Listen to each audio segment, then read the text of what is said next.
This is Sam. You already know him, the guy running the busiest coffee shop in town. His cafe is packed from sunrise to sunset, lattes flying off the counter, the smell of roasted beans filling the air. But this time, something's different. Sam isn't just selling coffee, he's also sitting on a giant pile of cash. Not the kind of cash you get from customers dropping tips in the jar, but stacks and stacks of bills that don't quite match the amount of muffins and cappuccinos being sold. Here's the problem. Walking into the bank with a suitcase full of wrinkled dollar bills raises eyebrows. No one asks questions when Sam deposits money from coffee sales, but if he tries to shove all this extra cash into his account, alarms start ringing. So what does Sam do? He needs a way to make that sketchy money look like it came straight from the espresso machine. He needs to disguise it. And that's where the story of money laundering begins.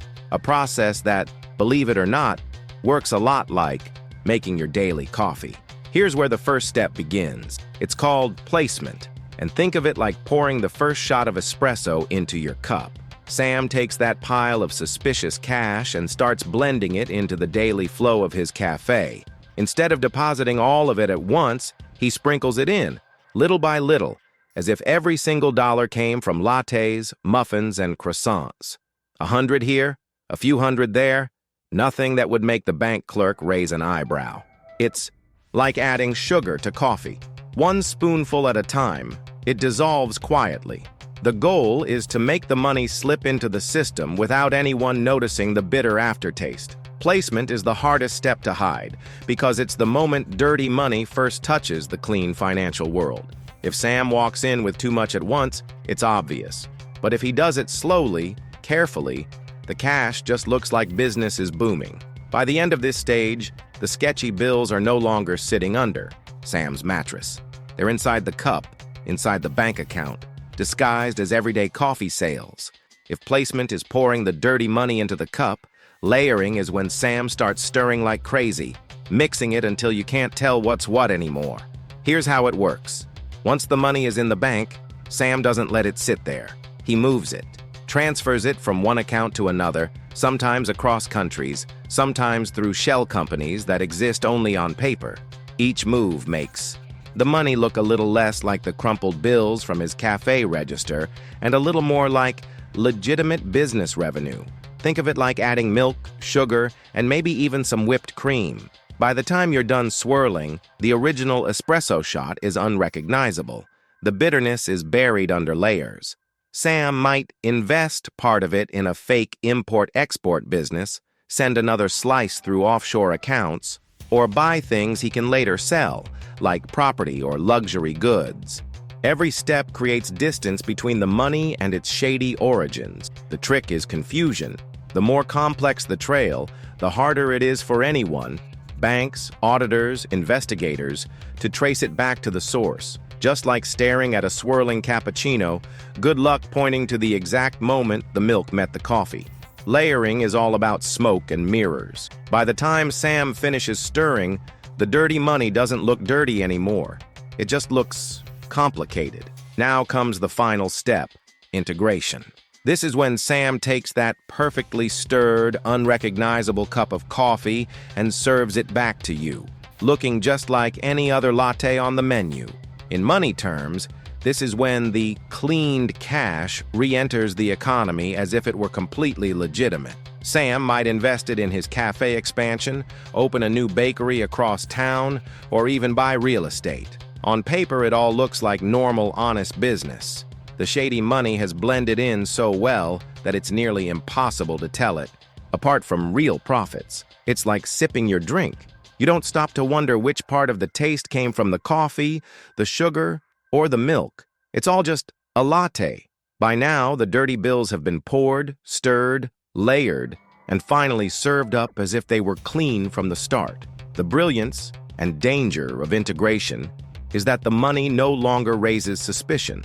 Banks accept it, businesses report it as revenue, and even governments might collect taxes on it. What once smelled like trouble now smells like fresh espresso. By the time authorities catch on, if they ever do, the money has already been fully brewed into the economy. At first glance, money laundering might sound like just a clever trick. Shady money in, clean money out, end of story. But here's the bitter truth. It doesn't just affect crooks like our fictional Sam. It affects everyone.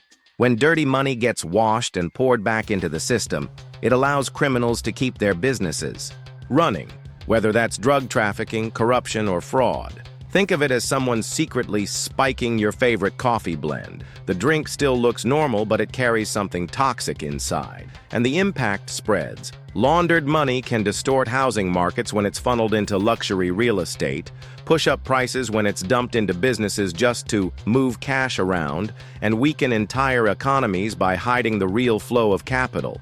Even governments lose out, because taxes that should be collected vanish into the foam. In other words, money laundering isn't just about shady cafes and cups of coffee.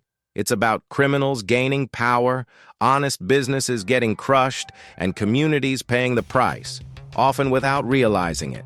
It's the kind of hidden problem you can't taste in the first sip, but it leaves the whole brew bitter over time. So how do you stop a game that's designed to stay hidden? Authorities around the world use a mix of sharp eyes, strict rules, and a whole lot of detective work to catch money launderers. Think of it like baristas in Sam's Cafe suddenly becoming inspectors, checking every cup, every bean, every transaction. Banks, for example, are required to file suspicious activity reports whenever something looks off, like a customer suddenly pouring in way more money than makes sense for their business. There are also limits on how much cash you can deposit at once without raising eyebrows, and regulators create long paper trails, receipts, records, digital logs that make it harder for dirty money to hide in the foam. Then comes technology. Just like modern espresso machines can detect the perfect temperature and pressure, modern financial systems use algorithms and AI to spot unusual patterns. Maybe someone keeps splitting large sums into smaller deposits or transferring money through a web of random accounts. Red flags go up and investigators follow the trail. But even with these systems, it's a constant battle. Launderers are always inventing new tricks, like adding an extra shot to a cappuccino to mask the flavor. Authorities have to stay one step ahead, making sure the brew stays clean before the whole pot is spoiled. Money laundering isn't just a background problem. It's been at the center of some of the biggest scandals in history. Think of it like discovering that behind the friendly neighborhood cafe, someone was secretly running an operation to wash dirty cups by the thousands. Take the Panama Papers, for example. Leaked documents revealed how politicians, celebrities, and business moguls from around the globe used secret offshore accounts to move and hide billions. It was like suddenly turning on the lights in a dark cafe and seeing every corner filled with hidden stains. Or the Danske Bank scandal. One of Europe's largest banks was caught funneling over $200 billion in suspicious money through its tiny Estonian branch. Imagine a small corner cafe suddenly serving millions of customers overnight. It just didn't add up. The result? Investigations, fines, and reputations shattered. Even closer to home, you've got stories of drug cartels, cyber criminals, and corrupt politicians laundering money through casinos, real estate, or even art. Each time, the goal is the same: make dirty money look clean, while hoping no one notices the odd flavor in the cup. And the consequences? When they're caught, the fallout is massive. We're talking billions in fines, entire companies collapsing, CEOs stepping down, and in some cases, prison sentences. It's proof that while laundering might look smooth in the short term, the bitter aftertaste can last for years. At first glance, money laundering might sound like a victimless crime, just some shady figures moving money around in circles until it looks clean. But here's the truth. The cost doesn't stay hidden in the shadows. It spills into everyday life, just like a bitter shot of espresso that lingers long after you've finished your cup. When dirty money gets cleaned, it gives criminals the power to grow their businesses, whether that's drug cartels, human trafficking rings, or corrupt politicians. The laundered cash fuels more crime, more corruption, and more instability. It's like allowing someone to keep refilling their cup with stolen coffee beans while honest cafe owners struggle to survive. For the economy, the damage is huge. Laundered money can distort markets, inflate property prices, and drive honest businesses out of competition. Governments lose billions in tax revenue, which means fewer resources for schools, hospitals, and infrastructure. In other words, while the criminals sip their lattes in peace, everyone else pays the price. And here's the kicker. Once trust in the financial system is broken, it's hard to fix. If people start believing the cafe is rigged, that some customers get away with refills while others pay full price, confidence crumbles. Without trust, the whole system shakes. That's why fighting money laundering isn't just about catching criminals. It's about protecting communities, economies, and the future. Because in the end, dirty money leaves a bitter taste for everyone. And the only way to clean it up is to stop it at the source.